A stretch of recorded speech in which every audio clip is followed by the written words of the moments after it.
Welcome into 49ers Access. My name is Sterling Bennett, and I hope you're having a wonderful Labor Day weekend. I know me and my wife had a nice breakfast, lunch, movie theater date today, and I hope you got to do the same with your families and your loved one. But it's NFL week. The football is back. The San Francisco 49ers have their first game this Sunday. The 2025 NFL season kicks off this Thursday. It's finally here. It is upon us. And with that comes the anticipation, the excitement, the exhilaration of knowing that in the span of 6 more days, the Niners are going to suit up against the Seattle Seahawks in Seattle for week 1.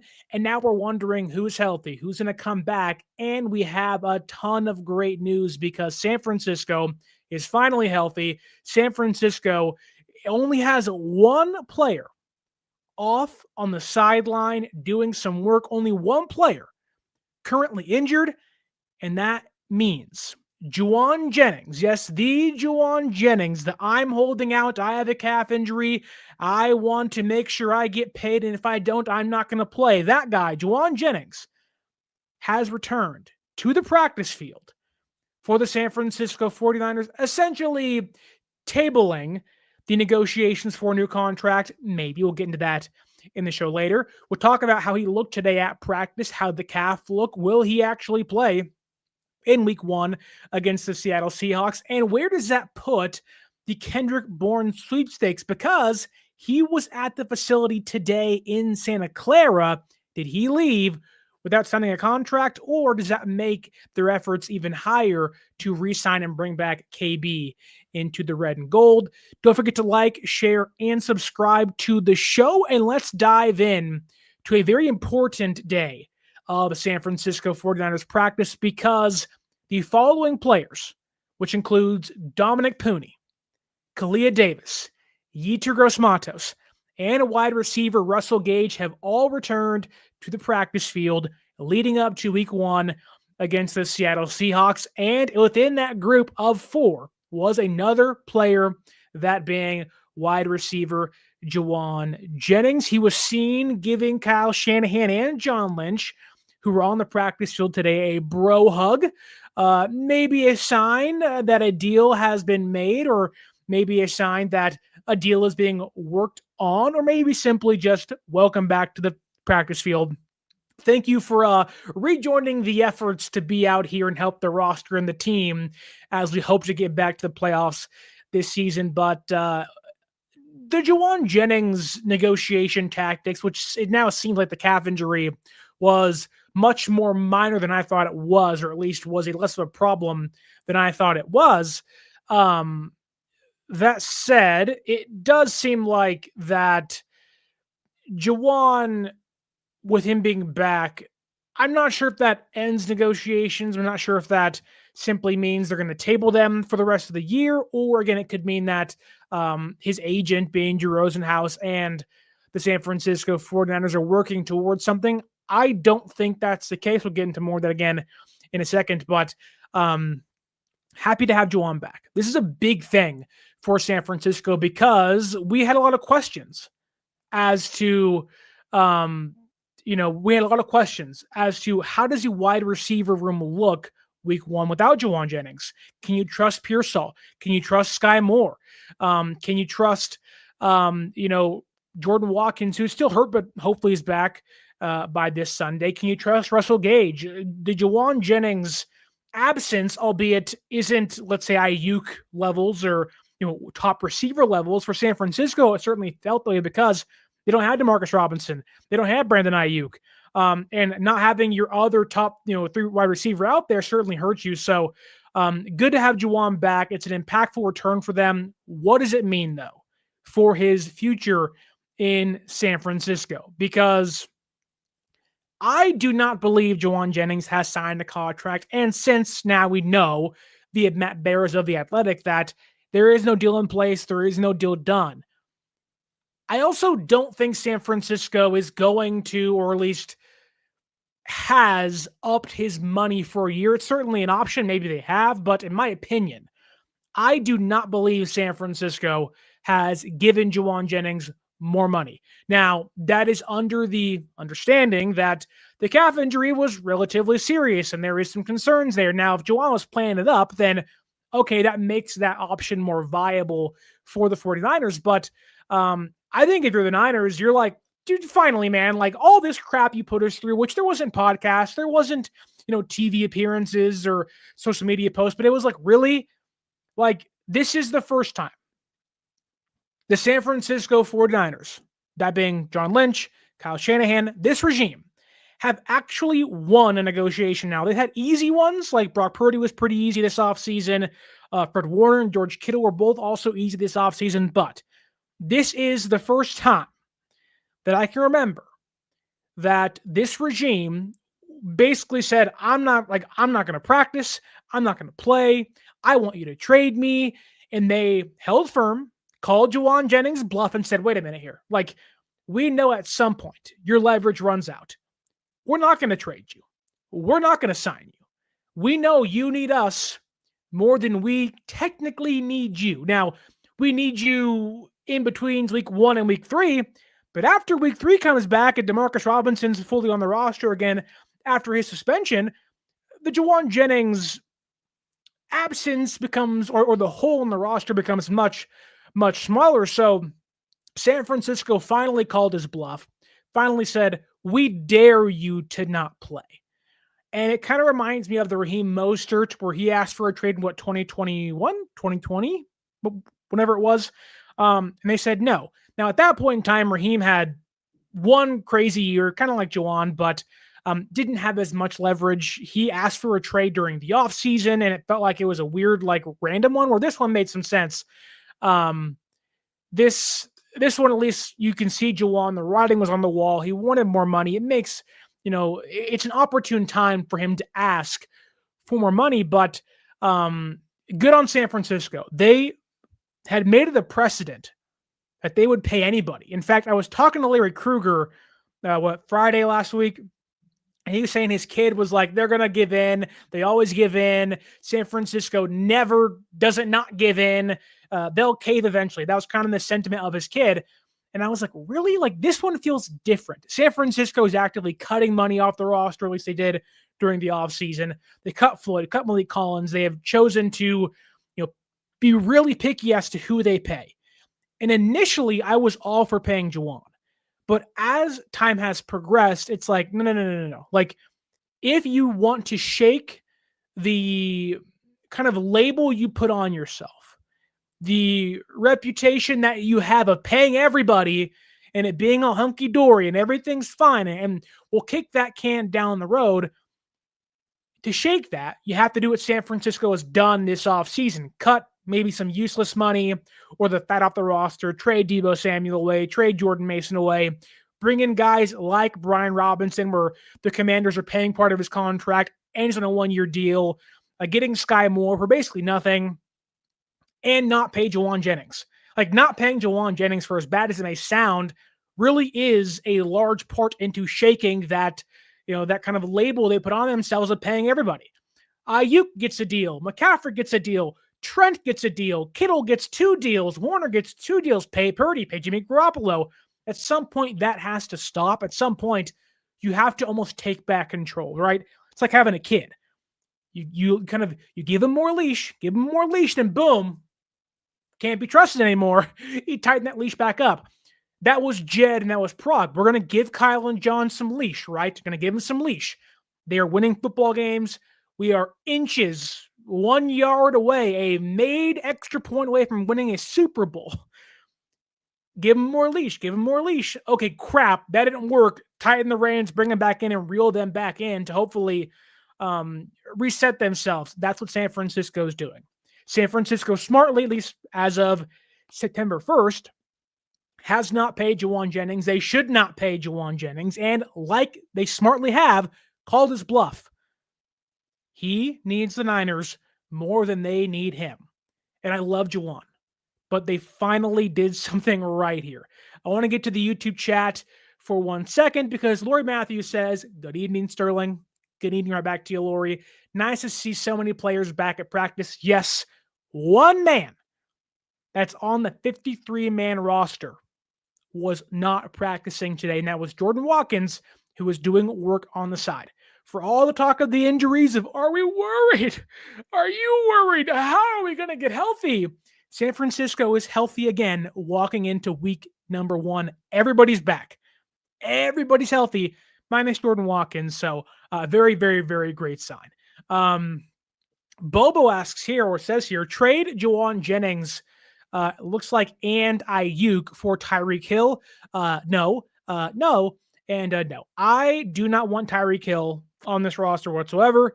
The money wouldn't make sense. He's older, not as good as he once was, but still really fast. So if you want speed, great, but I'd rather have a recovering Ayuk and a pissed off maybe Jauan Jennings, which he didn't seem pissed off today, so that's a good sign, over Tyreek Hill, at least this year. Lori Matthews says Jauan Jennings will be smart to go out and play his arse off, as they say, for his next team. He needs to follow up on last year with good numbers. I would agree. I know Jauan wants to get paid. It makes all the sense in the world to want to get paid now. This is a opportunity for him to maximize on a career season last year, in which he was 25 yards away from 1,000 on the campaign. Looked like a bona fide number 1, number 2 receiver in a bad offense, mind you, but or at least receiver-less offense last year with the Niners. And it makes sense. It makes sense for him, but not for San Francisco. And sometimes the chakras have to align. Sometimes the yin has to meet the yang, and San Francisco made it very clear this offseason, we're not handing out large money contracts to guys that we don't know can perform after this year. That's why you paid Brock and Fred and Kittle. All 3 of those guys, mainly Fred and Kittle, are really proven guys, perennial All-Pros. If they keep on their tracks, will be Hall of Famers, and Brock Purdy has shown to be a darn good quarterback in this offense with Kyle Shanahan. So Jauan, for as good as he's been, 7th-round pick, you can find other Jauan Jennings across the league. Maybe not as good, but you can find guys comparable to that almost every single year in the draft. Brian Sadler asks in the YouTube chat, are we signing Shedeur Sanders? Niner faithful member for life, Brian Sadler. We should sign Shedeur for 4 years. Well, Shedeur plays for the Browns, and I don't want that sideshow on the Niners, but I like Shedeur himself. However, he's in Cleveland. Hope he works out for the best, but I don't want Shedeur in San Francisco. Doesn't make sense. So, Brian, I like the comment. I appreciate your input here, but no. Shedeur Sanders will not be coming to the San Francisco 49ers. Niners Throwback says, hit like and subscribe. Yes, please do that if you can. It's free, easy, and helps you out in the big way. Big Brick 84 says, hey, Sterling and the faithful. And Strawberry says, stealing. I think you meant Sterling, but I'll tell you a funny story today. Me and my wife went to breakfast around the corner. She has a day off. And she was like, honey, we haven't had a date in a while.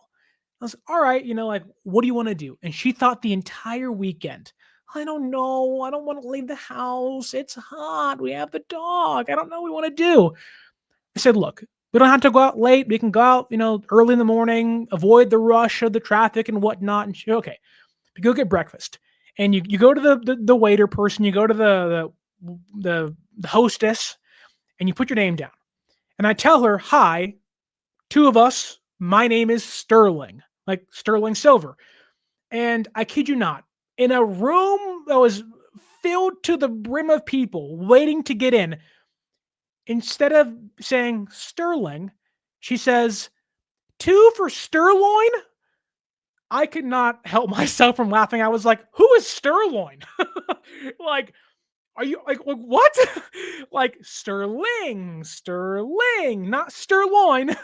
No Sterloin steaks here. Like, what's going on? So good to see you in here, Strawberry. And my name has been often hard for some people to pronounce, which we kind of gave her a hard time about it because I laughed really loud into the waiting room. But she was like, no, I said Sterling. And I was like, don't lie. I know what you said. You did not say my name right, so happy you're in here.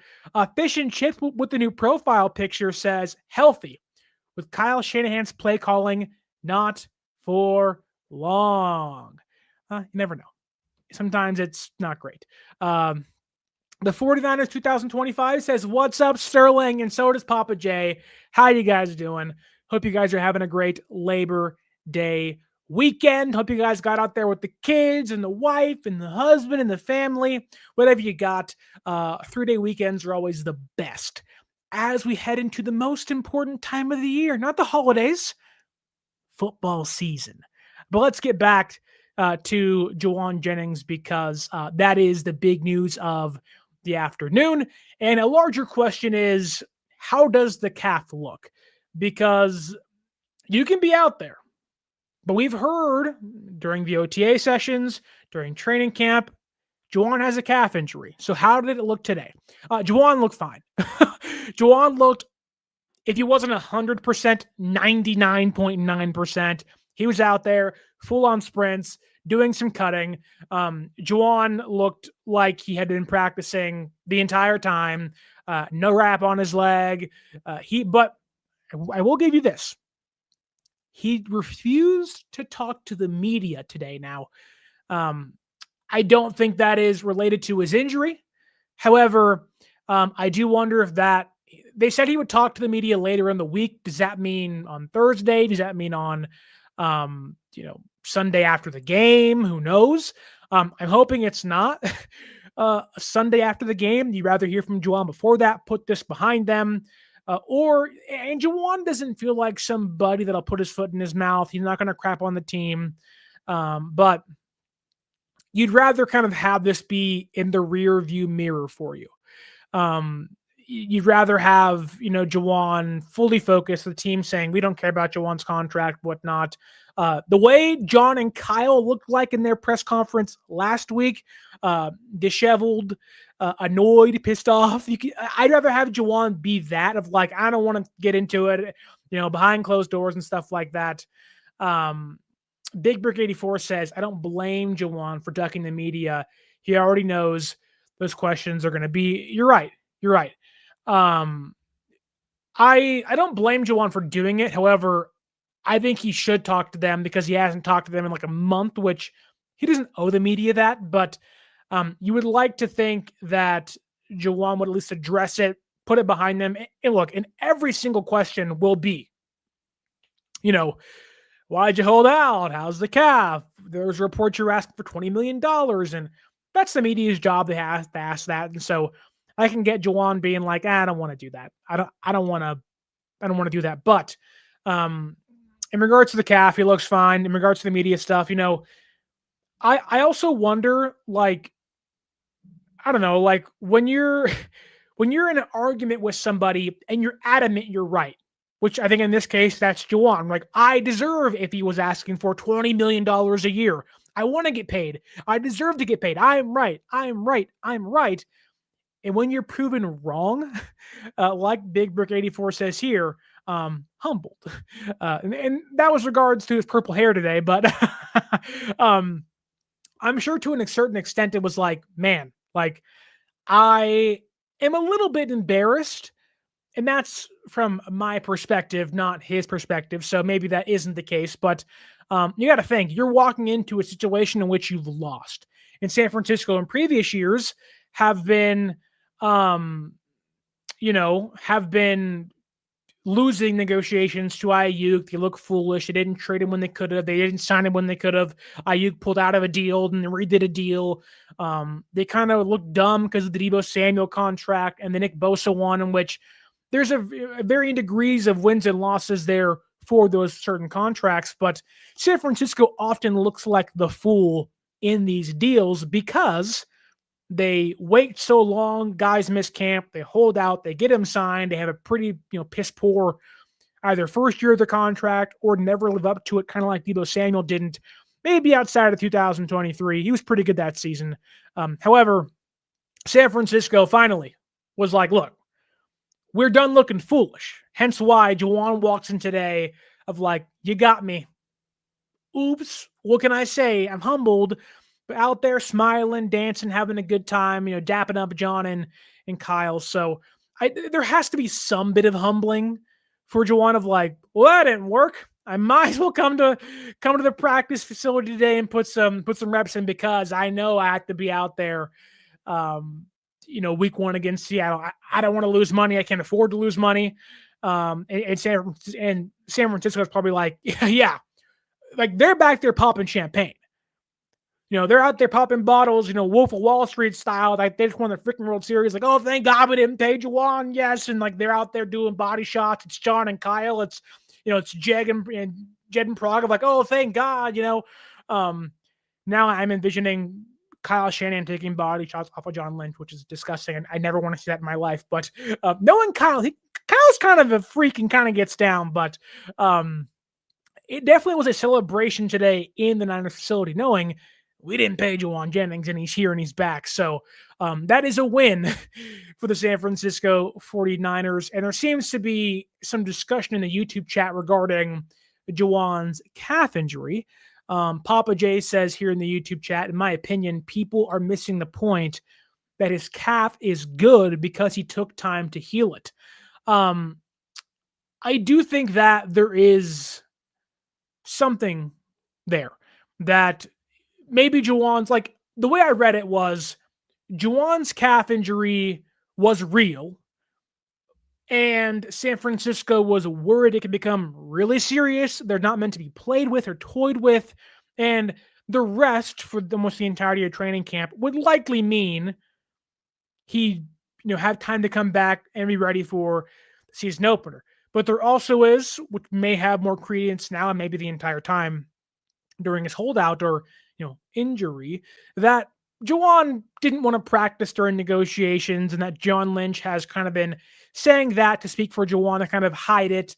Albeit Jauan was getting treatment on Instagram, which I don't think he would do that for show to fans or the media. So I do think it does lean towards the former of like, yeah, Jauan had a calf injury. It was minor. He didn't want to hurt himself. He didn't want to practice because if he got hurt before getting paid, then he's screwed. And San Francisco was like, hey, we're not going to pay you because you're hurt. That worries us as well. So I think it's kind of a big jumbled mess of both. I still don't think he gets paid, though. I don't think Jauan will be signed to a new contract this season.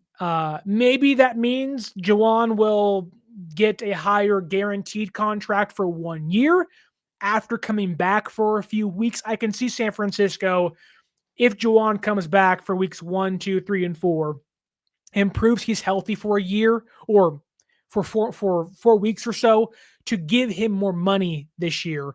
And kind of give him whether it's incentive based, kind of tacked onto his guarantees and say, hey, look, you did us good. We'll do you good. San Francisco always seems to want to do their players well, doesn't ever really want to kind of do them wrong in these aspects. I always point to 2019. They gave Sherman his incentives and didn't even reach it. But they said, hey, look, you're Richard Sherman. You were great for us. We're going to give you the money anyways as a do good for helping us be great. So I can see San Francisco in some way helping Jauan out that way of being like, hey, you know what? You're healthy finally. Here's $2-3 more million of guaranteed money.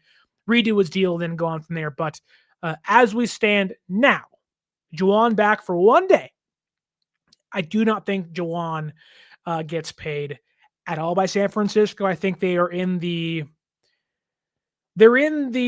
area, they're in the mindset that we are going to have to risk guys reaching free agency, seeing the market for them, then making a play then. I think that is the route they'll take. Maybe I'm wrong. And that's okay. I love Jauan. If he's here for the next 3-4 years, awesome. But I don't think that would be wise to do that this year. I have no problem waiting for Jauan to hit the market, and I don't think San Francisco minds it either. They like him, they love him, but sometimes the almighty dollar speaks a lot more than the heart. And I think in this case, Jed and Prague are like, hey, the champagne's already popped. Not because we paid him, because we didn't. So that's not going to happen. So again, maybe I'm wrong. However, I don't think that's the case. But the larger question then becomes, if you're not going to pay Jauan, but he's back on the practice field for you for the time being, will he play week 1 against the Seattle Seahawks? I think the answer pretty much is yes. Now, Kyle made it very clear that Jauan would have to practice to play. Jauan's at practice on a holiday, mind you, leading up to week 1. He'll probably get a practice in on Monday, Tuesday, Wednesday if they do the full 3, or if they do Monday, Tuesday, off Wednesday, walk through Thursday, plane ride Friday, boom, you're there on Sunday. It depends on how they do things and what the schedule is like this week, but he should get 3 or 4 practices in, including a walkthrough before week 1. So maybe that'll give San Francisco, some indication as to where he'll be or how much he'll play. But I do think that Jauan, there's a serious possibility he's on a snap count, whether it is 20 or 30. Who knows? Maybe it's less than that. Maybe it's more. I don't know. It depends on how good the offense does against Seattle's defense. But it does feel like San Francisco, depending on how much he practices this week, we will know more about his status and how much he will play week 1. But right now, he will be suited up on Sunday against the Seahawks. And I think that kind of brings us to the other question as to how does the receiver room look now? You have Ricky Pearsall. Amazing preseason, amazing training camp. Looks like the Ayuk replacement for the time being. And then once Ayuk gets back, he's still your first-round pick of 2 years ago. Looks great. Him and Purdy are in lockstep with the chemistry. You have Russell Gage. You traded for Sky Moore. I don't love both those players, but okay, they're depth guys. What do you have to offer me? Jordan Watkins is injured, but working his way back from injury. Then you have Jauan Jennings. And if the idea is Jauan will start opposite Pearsall, which I am assuming that's the case this Sunday, even if he plays limited snaps, he will start that game for San Francisco. So you have Jauan, you have Pearsall, Russell Gage. It seems like they're comfortable being the receiver number 3. You have your gadget guy and Sky Moore being the receiver 4. You can always have Watkins either be healthy or inactive for that game if he's still hurt, and elevate Robbie Chosen-Anderson, Malik Turner, or Junior Burgeon. I would assume it's Robbie Chosen-Anderson. How does that look to you guys? If San Francisco walked into week 1 against Seattle with Pearsall, a somewhat limited Jauan Jennings, Russell Gage, Sky Moore, and Robbie Chosen-Anderson or Jordan Watkins, does that room make you feel comfortable against what is supposed to be a pretty good and improved Seahawks defense? Now, we'll go more into that later on in the week as we preview each game here on the show. But again, if you walked into week 1 with Jauan, Pearsall, Chosen-Anderson, Russell Gage, and Sky Moore, is that a confident group, or a group you can have confidence in against the Seahawks? I think it's it's not great by any means, but really San Francisco, as long as you have those 2 guys at the top, you're going to be okay. San Francisco should be able to survive a week in Seattle, which the Seahawks are going to be a tough team this year. They always are, whether it's Pete Carroll, Mike McDonald, Geno Smith, Russell Wilson, Sam Darnold. It's a NFC West division rival. It's going to be a tough game. They believe they can win the division. They beat San Francisco once last year, but I think it opens up so much, especially if Jauan is healthy, 100%, no lingering calf issues. You still have Kittle, you have Christian McCaffrey, but on the ground especially, I don't really trust anybody else outside of Jauan as a blocker, as a wide receiver on the boundary. So I think that is a pretty big get back return for San Francisco, where Jauan as a receiver, hands, clutch, height, length, he has a lot of the things you like from the archetypal standpoint, but as a run blocker, that to me is going to be great. And hopefully you can kind of get things in order to win, 2 of your first 3 games. Hopefully you can win all 3 of them. But I do think that, you're kind of just biding your time to get back to week 4 with Robinson returning. That'll obviously push guys like Sky Moore, Russell Gage, most likely off the roster, maybe even somebody else, but Jordan Watkins could go on IR. There's things they can do. However, there is kind of a lingering undertone. Jauan's back. Great. Well, the same day, that being today, Monday, you had Kendrick Bourne in the building for a visit. And before we get into that, I want to remind all of you out there to one, like, share, and subscribe. But number two, use promo code 49ers Access. Oh, what a segue. 49 ERS ACCESS at SeatGeek.com to save yourself $20 off your first purchase. It is the #1 ticketing app in the country. Green tickets mean it's a great deal. Red tickets mean it's a bad deal.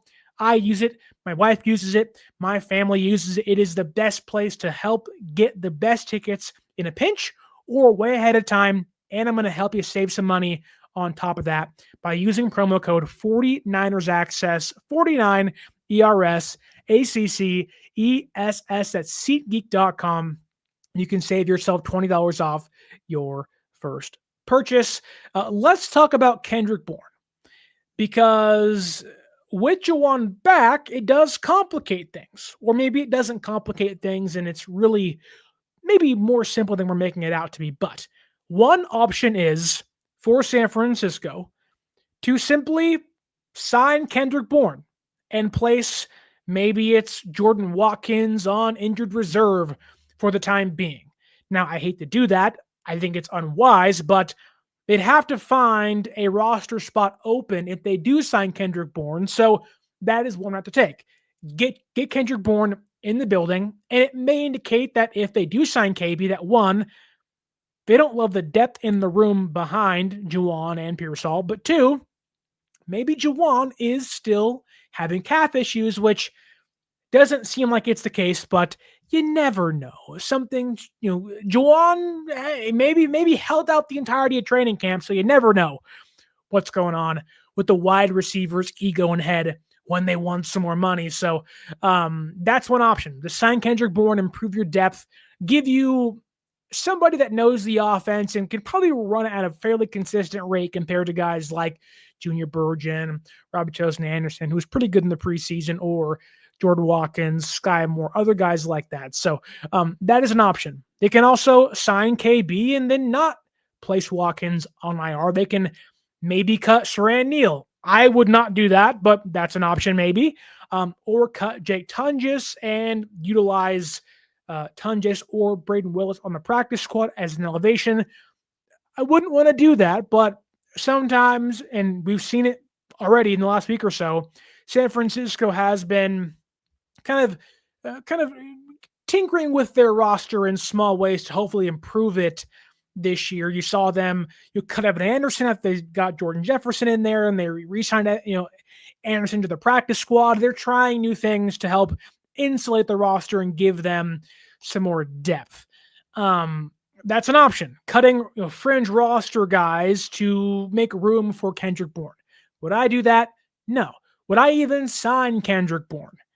Probably not, especially if you believe Jauan's going to be out there for the first 3-ish weeks or so of the NFL season, hopefully further if he actually plays the entire year. But to me, and I want to get into, theory time, play the X-Files music, like whatever the music is for the X-Files.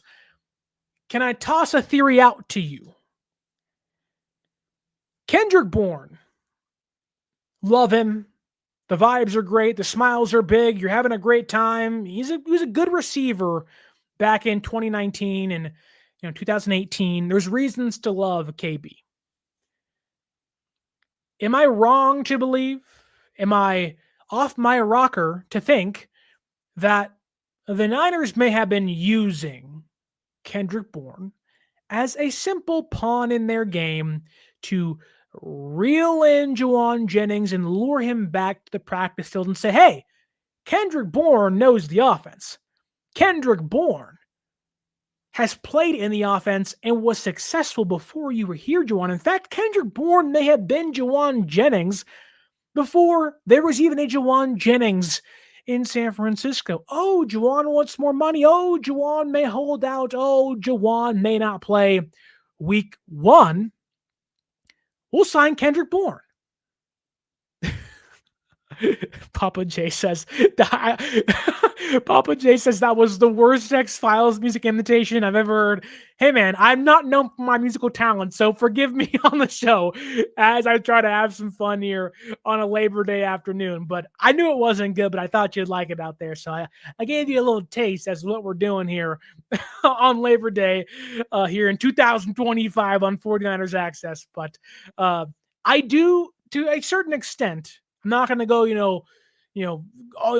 just go crazy with it. But San Francisco not wanting to pay Jauan may have kind of been like, hey, let's make him jealous. Hey, we'll bring in the X for a couple days for a visit. You see it more in high school, but it's like the jealous X thing sometimes works. It's really immature. It's really egotistical. It's a dumb move to make. And I like to think San Francisco's better than that, but I'm sure to some extent there was like legitimate fear that Jauan wasn't going to show up. Jauan wasn't going to practice. Jauan wasn't going to come out there today and be like, oh, my calf's fine. I don't need money. And in that case, you just put him on IR, sign KB and go, well, this is what we wanted, but what we have now. That's one route to take. Like, it would not have backfired for San Francisco. What's Jauan gonna do? Get more angry? Okay. You're gonna not practice more? Okay. You're under contract. If you don't play, it's not a vested year for you, and you're back under the deal next year too. So, that same thing stands for Ayuk's contract last year of like, I'm gonna hold out. Okay, we dare you. We dare you. He was never going to hold out actual games. But it does feel like that San Francisco pulled the old, jealous X move of like, if they just see us flirting with KB, talking to KB, hey KB, how you doing? Hey KB, where you been at? Hey KB, nice to see you again. Ooh, KB, that foot looks nice. Ooh, KB, them routes look crisp. Ooh, and Jauan's like, you know what? I gotta get back out there. I gotta show them what I can do. They think KB's better than me? No way. And Jauan's like, I'm healed. I was baptized. I'm back. And it's like, oh, okay. Well, that actually worked. Great. And John's like, look what I did. Like, that to me feels like what San Francisco did. Of like, you know what? Like, we don't hate our ex. In fact, we like our ex. It ended amicably. We parted ways. It was a handshake. Best of luck. See you down the road. Hope you're okay. If one day fate brings us back together, I'll be open to it. That was San Francisco. That was Kendrick Bourne. Meanwhile, Jauan's fuming. His hair went from purple to blue to red to green, back to red. Now it's on fire, and Jauan's like, oh, I'll come back to practice. All right, it worked. The old jealous exploit maneuver worked. It was the old triple Lindy, but it was Kendrick Bourne and Jauan Jennings and Kyle Shanahan and John Lynch all combined. It was old triple Lindy. It worked. San Francisco played the game, and they won. They called Jauan Jennings bluff, had a relatively nice backup plan in Kendrick Bourne if that didn't work out for them, which they got lucky, but it was there. Why not use it? Made Jauan jealous. There you go. Mick Mallow says here, I think that happened too. It worked. It did. It did work. Big Brick 84 says, bringing in KB was the last move for the 49ers before tossing JJ on PUP list or IR, and it worked. That's exactly what I'm saying here. It was all a ploy. It was all a ploy. I was watching Austin Powers recently, which my wife has never seen Austin Powers. I know it's a little old now, and sometimes the jokes don't fly as, in this world as they did back then, but it reminds me of when, I think it's in the first one where there's like a spy woman, and like, he's like, that's a man. He turns around. It's like a totally different actor. It's like a guy in a skirt and a thing, which like, whatever, but like, that's what it was for. It was old trick. I'm like, that's a man. That's not Kendrick Bourne. And Jauan Jennings is like, I'll put a uniform on. It's Jauan Jennings. Lori Matthews says here, somebody reel me in tonight. We're having too much fun. Who let me have fun on the show? Laura Matthews says, having a backup plan is something that the Niners haven't been great at. 1,000% true point. I like to see them try to ensure this roster has the best chance to be successful. It's a great point. San Francisco often flies by, unfortunately, the seat of their pants, where they have one route. They aren't even open to trading their stars, which it does seem like at times is foolish, but it often works out. We'll see how the Micah Parsons trade goes, but, sometimes it works out. San Francisco gets so adamant they're going to bring back their guys. Oh, we love Brandon Ayuk. Oh, we got to have Christian McCaffrey, which, yeah, who doesn't want those guys when they're 100% healthy? Obviously. Who doesn't love Jauan Jennings? We all love Jauan Jennings. But sometimes relationships have to end for both of you. And I can tell you, I haven't had many girlfriends in my life. Thankfully, I found a great one pretty quickly, and we've been married for a year and over time now, and we're going strong. But you're in high school, you're in college, you date, you find out more about yourself, and you go, you know what? You're a great person. I like you a lot, but this is not going to work out. We're on two different paths. There was a girl my freshman year of college. We were talking, went on a few dates. She was like, meet my parents. And I said, hey, it's date 3. That's too soon. You're great. You're great. But that's really soon for me. Don't want to do that. We were on two wavelengths. She wanted the husband thing. And I was like, hey, I don't even know what I'm going to have for dinner tomorrow. I pulled the old Kyle Shanahan. Am I going to be alive tomorrow? Sometimes things don't work out. Sometimes things don't work out. Really don't work out. For Jauan in San Francisco, or at least, they finally had a backup plan. Like Lori Matthews says here, having a backup plan is something San Francisco's not been great at. Well, finally, and sometimes backup plans fall into your lap. And it's I didn't know that was even there. But I'll tell you this, the wise words of one Tim Jordan. Tim Jordan works at 95.7 The Game. I used to work behind the board every night. I ran every single Golden State Warriors radio broadcast since 2020 up until 2023. So 4 seasons, 20, 21, 22, 23. I was there throughout playoff runs, NBA championship runs. I didn't get a lick of training, really. It was, hey, go. And I had no idea what I was doing. I had to figure it out by myself. Tim Jordan gave me wise words. And I think it's something San Francisco should learn.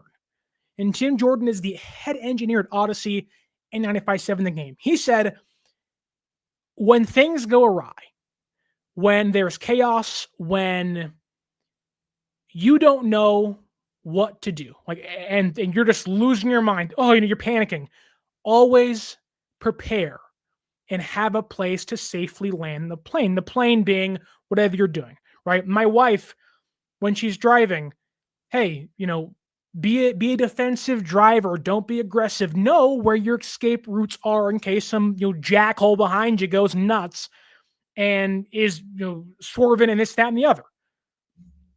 The same thing for San Francisco. Sometimes it feels like they're in a plane with no jump, parachutes, with no landing gear, and it's like, hey, we're going to crash this puppy Captain Solo style, and we're going to hope this thing works out. Hold on to your seats, folks. Put your oxygen masks on and just pray for dear life. We can work this thing out. This year, San Francisco, to maybe not even their own choosing, had a backup plan, and it paid off. Now, we'll see if they actually sign Kendrick Bourne. Maybe, again, Jordan Watkins doesn't come back by week 1, and they feel comfortable having KB on the roster. So maybe the backup plan just find his way on the roster at some point in time. But, man. Aaron here. Thank you for the $5 super chat, Aaron. I appreciate you. Looking forward to the cover of 3, hopefully this Friday at 2 p.m. Cannot wait. Last Friday, we had the Micah Parsons breaking news during the show. It was awesome. Me, Aaron, and Dre Avery Sports do that show on Fridays. But he says here with a generous $5 super chat saying, "Seen you on with Larry Krueger. Felt like a jealous ex-girlfriend." Seriously, though, hope you're having a great stream. Thank you so much, Aaron. Hope you're having a great Labor Day weekend. I know we are here with my wife and I. We went to breakfast and saw a movie. We saw Weapons today. It was fantastic. No spoilers here, but I love myself a horror thriller. So does my wife. And it was a good one, a really good one. Run to the theaters like they run in the movie. Get out there. It's good. It's fun. It's awesome. It's a good 2-hour ride. We also tried the kettle corn at the Cinemark. Also underrated. That puppy was gone in about 5 minutes. So get yourself a Cinemark movie theater, some kettle corn, and go watch Weapons as we speak. And look at this segue. When talking about weapons, San Francisco now has one of their best weapons back on the roster, that being Jauan Jennings. Oh, look at that stuff. Let's get to one of the comments here by Papa J. He says, "I guess it's like Lynch being that girlfriend and saying to her boyfriend, 'I got options,' and him coming back with his tail between his legs." Honestly, what did Jennings think he could do? I'm going to hold out. San Francisco says, "We'll fine you." He's like, "Well, can't do that. I'm going to ask for a trade." San Francisco says, "We're not going to trade you." Him being like, got me again. Like, nothing Jauan could do, nothing Jauan could do was going to benefit him at all, at all. Big Brick 84 asks in the YouTube chat, "Speaking of backup plans, Sterling, what do you think about the 49ers signing Killian? I think it's Zaire. I think that's his name, under the radar." I think San Francisco simply just wanted another tackle on the roster and thought that'd be the way to do it. He is the 17th guy in the practice squad via the international signing thing they can do. I think it's similar as to what they did with Sebastian Gutierrez, albeit Gutierrez hadn't really played much football in America, whereas Zaire, I think, has, or Zaire, or whatever his last name is, forgive me. And Big Brick 84 says this too as well, that a huge German swing tackle signed off the Texans waiver wire, 6'7", 315 pounds, and played at Auburn in college. So a lot to like, obviously, size, length. I don't love my tackles being 6'7". I think that being 6'5" is a good height. 6'4" is a good height. I don't love 6'7" tackles. Really, I don't even love a 6'7", like as soon as you reach that threshold, it's like, wow, you're kind of playing with fire of like, you lose leverage really quickly. The minute, let's say Nick Bosa, for example, gets into your pads, it's over. Now, to your credit, I have not done any work into this player. I don't know much about him, but you saying he's 6'7", 315, albeit may be like, oh, he's really big. Sometimes too big. That's the case sometimes where you have guys that can move, and Shanahan also likes smaller tackles. He likes shorter arm tackles that can move, where you like to have, bigger tackles, 6'5", guys that can also move, but like Trent Williams is an example of that. But 6'7" to me is scary. Like, it's almost like Aaron Judge playing baseball. Your strike zone becomes a lot bigger, and the room for error becomes bigger as well. You can get called out on strikes. Now, Judge is phenomenal, but, for a 6'7" tackle, you get a 6'2", 6'3", tough SOB as an edge rusher, and it may be a long day for you. Like, I would love to see Mykel Williams with that length and his arm length, like, get inside that chest, it might be over, which maybe even 6'5" is too big, 6'4", 6'3", like there's a real limit of like where you want your tackles. But seeing someone be 315 pounds, hopefully he's strong. If you can survive the bull rush, that'll help you. The one thing you can't do is be big, have a high pad level, let guys into your chest, and also not be able to survive the bull rush. So, Big Brick also says he thinks that he'll replace Austin Pleasance on the roster. He also may be Trent Williams' replacement when he retires one day. I don't think Trent Williams' replacement is on the roster right now. I don't think he's anywhere near the roster.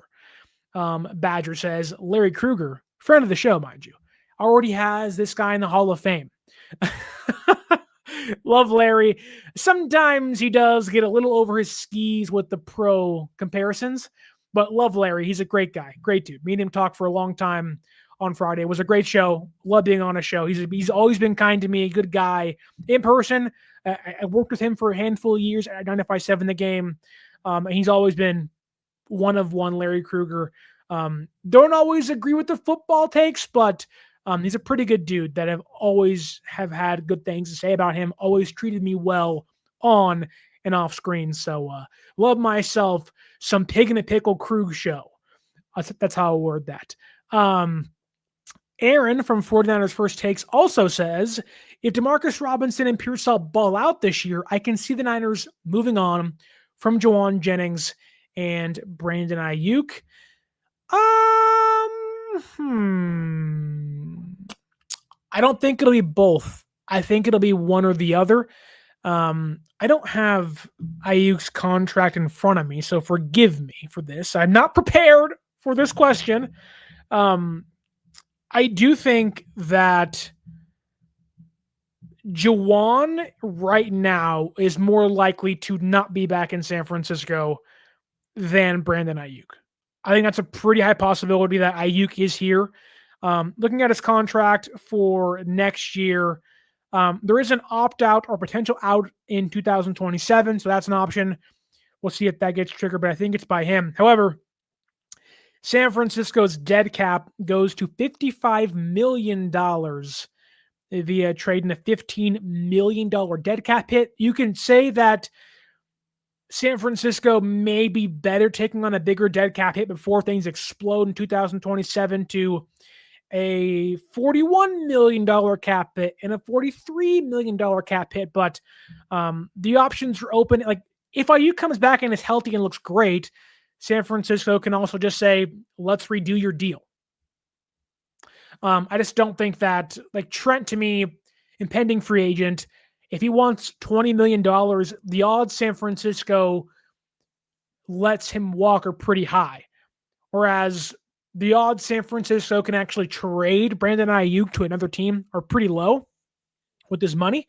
But you never know. Things can certainly happen. But I think, if anything, San Francisco would view Jauan as great player, can't afford him, give us the comp pick, and we'll call it a day. That's a long ways away. Funny enough, I had a show planned for the weekend, and I was like, maybe it isn't the right time. And it was going to be detailing 3 teams I could see San Francisco trade Jauan Jennings to if he doesn't come back. So didn't do that show for obvious, didn't happen. But was talking about the Raiders and others in that grouping, and that was dependent on Jacoby Myers and what happens to him. But I went through 3 teams. Who do I like? Not like. That show didn't come out. Didn't even record it. But I went through who I think Jauan could match up with money-wise, who has a need and everything. But happy I didn't, because Jauan is back. I don't think Jauan's getting traded. I don't think Jauan's getting cut. There still remains 2 options for Jauan Jennings. Play, which that feels like the pretty obvious choice to make. Play, write out your contract, and hopefully you can get paid either during the year like Lenore did a couple years ago, or go to free agency, ball out this year for San Francisco, maximize your value, get paid elsewhere, or by the Niners. We'll see. Probably elsewhere. And then the other option is hold out, don't play, get fined, and get placed on IR. Jauan coming back today, though, I think erases that entire,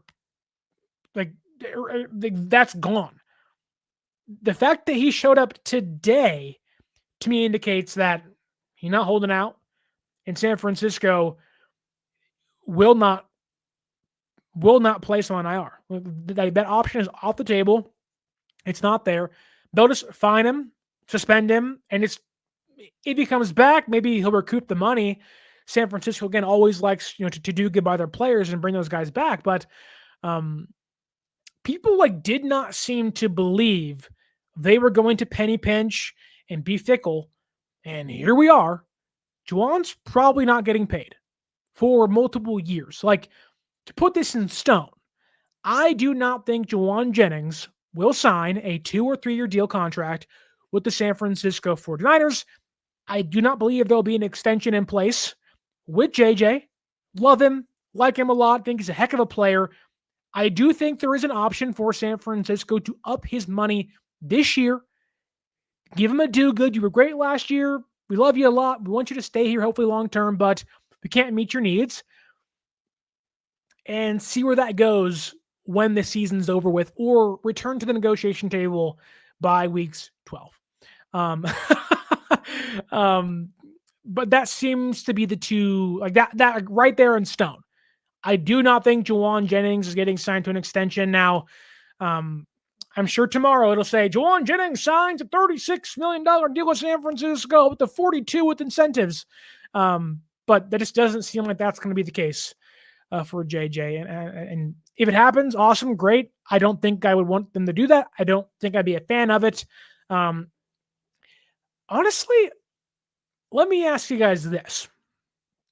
Of the players San Francisco has re-signed, you can rank them, good deal, bad deal, bad. Like the Deebo Samuel deal, probably a bad deal in retrospect for San Francisco. Where would signing Jauan Jennings or re-signing Jauan Jennings, say to a 3-year deal, where do you think that would rank on the initial good or bad deal scale? I think it would rank, depending on the money, obviously, I think it would rank a skew closer towards a bad deal than a good deal. That's simply, and I'm someone that believes if Jauan's healthy, his skill set can translate for 6 more years. He isn't fast, he's big, he's slow, and he blocks. Those guys can last a long time in the NFL. He isn't a speedster, he isn't Sky Moore, he isn't Tyreek Hill. Speed goes. Jauan's skill sets will be there for a long time. But I do wonder that, where would that, if they signed him to a new contract, where does it rank on the bad or good side of the scale for San Francisco? I think it may lean towards the bad, at least on the initial concept of it getting done. I don't think I'd want to do that.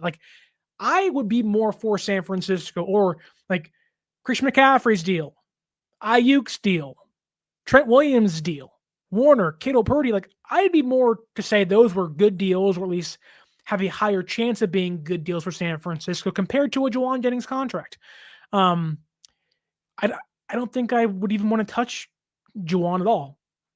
Hey, shake hands, goodbye. Maybe Jauan becomes the next Kendrick Bourne. Think about this. It is Jauan Jennings' big slot receiver inception. They let Kendrick Bourne leave for more money in New England. 4 years later, Jauan Jennings leaves for more money made to New England. And in 4 more years, after they find the next Kendrick Bourne, Jauan Jennings III, he wants to get paid after being a 6th round pick or a 7th round pick, and they let him leave, but they bring back Jauan Jennings in camp for a workout to see if they can get a deal done to force him back into practice because he has a calf injury. Jauan Jennings, big slot receiver, inception. It's like in Austin Powers, he goes, -22. Preparation H. This is preparation Jauan Jennings. Man, it all makes sense. It's a full circle, folks, here on 49ers Access.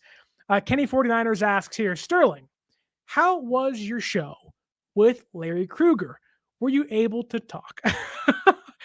I was. I actually put on YouTube, on TikTok, and on Twitter and on Instagram. All the socials were given this post. It was a post of myself and Larry Krueger discussing Jauan Jennings and kind of figuring out what was holding things up, what may be going on behind the scenes. And some of it may have been said in the show, but I thought it was pretty interesting. It was about a 2-minute clip of me and kind of going back and forth and whatnot. But you know, Larry does his thing. I love Larry. Great dude, good guy. You know, I should be more aggressive in those podcasts with him, talking, be more adamant, being myself. But like, I'm a guest. I don't want to be rude. I'm in your house, man. If you don't want my shoes on your carpet, man, the shoes are off. Sorry, I'm sorry. So maybe I should be a little more forthcoming, but I will say this. I would love one day for me and Larry, we haven't got to yet. I would love one day for me and the Krug Show to host a radio show. That would be awesome, but haven't had a chance to do that yet. But I will tell you this. After the Niners game this Sunday, Niners, Seahawks, around 1 o'clock in Seattle, Washington, when the game's over, win or loss, go to 95.7 The Game on your radio or on YouTube. And guess what you'll see? Me. That's right. Me. Talking about the Niners' hopeful win week 1 against the Seattle Seahawks right after the game's over with my guy Mark Grandy on Overtime. Check that out. Real fun. Then come right back here after the game. I guess after overtime. Later on in the evening when we're all drunk, having a good time after the game and celebrating, hopefully. Come right back here to this YouTube channel and the podcast and listen to my direct takeaways with you guys. We can discuss the game, react to the game, have a good old time ourselves after week 1 of the NFL season. My wife is happy, yet equally upset football is back because she knows she loses me every Thursday, Monday, and Sunday for football. So I told her, I go, hey, babe, football's on Thursday. She went, I guess. So hopefully this year will be good for her. Usually I tell her, honey, go to the bedroom, or I'll go to the bedroom. We'll watch that. You can watch your shows. I'll watch my shows. It'll be great. What do you need from me? I'll make dinner. Just like, let me have these couple of days of the week. And she's like, whatever. So hopefully, but I'm really excited. Another year of San Francisco football around the corner. Niners, Seahawks, week 1. We will preview that later on this week, hopefully on Thursday, maybe on Wednesday. I'll keep you on your toes, but it's coming. Get into everything regarding the game, how I think San Francisco can win, how I think they can lose, what is the Seahawks' weaknesses, what are their strengths. We'll get into everything. Hopefully, Jauan Jennings is active for week 1. Hopefully, San Francisco gets all 53 guys back by week 1. Just one guy remaining. Looking at you, Jordan Watkins. Hopefully, you can get back for the Seahawks game. But you know what? It's here. Finally here. A long offseason is over. 3 more days. Tuesday, Wednesday. The third day is Thursday. Football is back. Then a couple more days to wait for the red and gold to take over Seattle. They're wearing their whites. What can we say? But man. I cannot wait for football to be back for real. Preseason, whatever, training camp. Get me real smash mouth football. Can't wait for it to be back. Let's see here. Lori Matthews says, that's why it's always smart to marry a girl who likes football. She doesn't like football. I'll tell you that. She likes baseball, which is fine. The Giants are on a heater, by the way. Anyways, she likes baseball, doesn't like football, but as every day goes by, she's like, honey, isn't this really nice sweater cool? And it's like Fred Warner and some Niners, sweater on Abercrombie and Fitch. Honey, look what I found. It's like a Niners jersey. Honey, Brock Purdy's so cute. I didn't realize that George Kittle is so funny.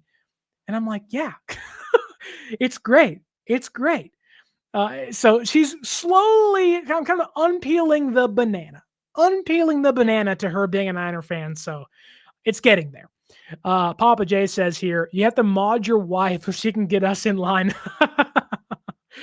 I don't. She right now is crocheting or knitting some Halloween stuff for the house, some decorations. So she's in her full, fall festival Halloween stuff. But she's getting there though.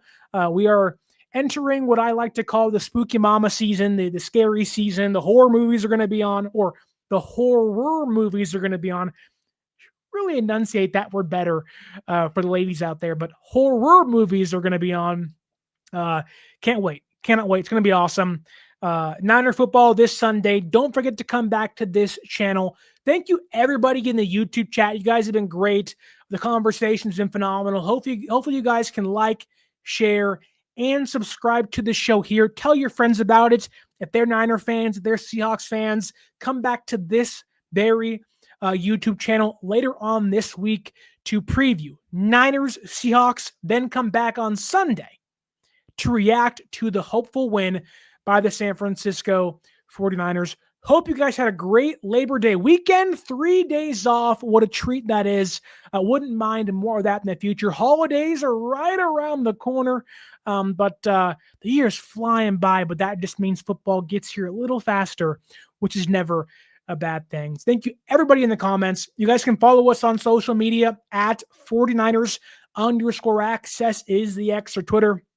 49ers.access is the Instagram, and use promo code 49ersaccess, 49ERS ACCESS at SeatGeek.com to save yourself $20 off your first purchase. Thank you all again. Enjoy the rest of your Labor Day. Sleep well, rest up. Back to work tomorrow. I know it sucks, but we're almost there to football, a handful of days away. Thank you all again. Like, share, and subscribe. And as always, my name is Sterling Bennett. And until next time, stay faithful.